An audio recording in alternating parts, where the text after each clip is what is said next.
உங்கள் அனைவருக்கும் என்னுடைய வணக்கத்தை தெரிவித்துக் கொள்கிறேன். காவேரி நடுவர் மன்றத்தின் இறுதி ஆணையினையும் மாண்புமை உச்சநீதிமன்றத்தின் தீர்ப்பினையும் பின்பற்ற மறுத்து காவேரி ஒழுங்காற்றுக் குழுவின் ஆணையின்படி நமக்கு கிடைக்க வேண்டிய குறைந்த அளவு தண்ணீரை கூட கர்நாடக அரசு வழங்க மறுத்து வருகிறது. இதனை முறியடித்து தமிழ்நாட்டின் உரிமைகளை நிலைநாட்டி காவேரி டெல்டா பகுதியில் உள்ள விவசாயிகளுக்கு தண்ணீர் கிடைக்க செய்வதற்கு எடுக்கப்பட வேண்டிய நடவடிக்கைகளை பற்றி பல ஆக்கப்பூர்வமான கருத்துக்களை இங்கே நீங்கள் தெரிவித்திருக்கிறீர்கள். அதற்காக என்னுடைய நன்றியை நான் தெரிவித்துக் கொள்கிறேன்.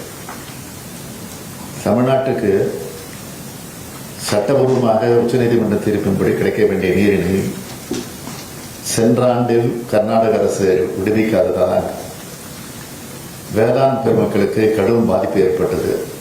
இது குறித்து உச்சநீதிமன்றத்தை நாடி நாம் அதற்கு பிறகு நீரை பெற்றோம். இந்த ஆண்டில் தென்மேற்கு பருவமழை சாதகமாக இருக்கக்கூடிய சூழ்நிலையிலும் கர்நாடக அரசு இவ்வாறு நடந்து கொள்வதை எந்த விதத்திலும் ஏற்றுக்கொள்ள முடியாது.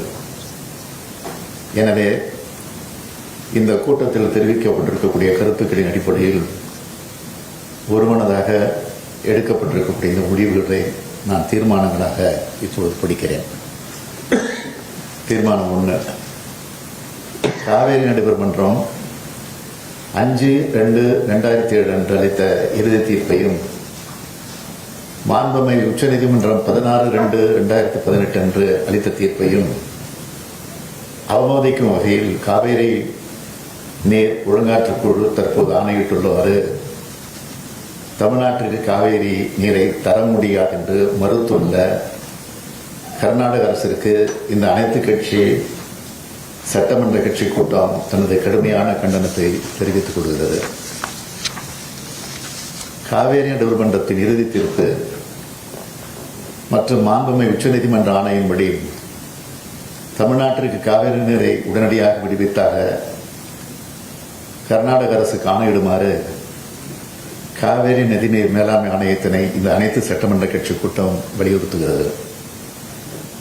காவேரி நடுவர் மன்றத்தின் இறுதி தீர்ப்பு மற்றும் மாண்புமை உச்சநீதிமன்ற ஆணையின்படி தமிழ்நாடு பெற வேண்டிய நீரை உடனடியாக பெறுவதற்கு தேவைப்படி மாண்புமை உச்சநீதிமன்றத்தை நாடி அனைத்து சட்டபூர்வமான நடவடிக்கைகளை மேற்கொள்ள இக்கூட்டம் ஒருமனதாக தீர்மானிக்கிறது.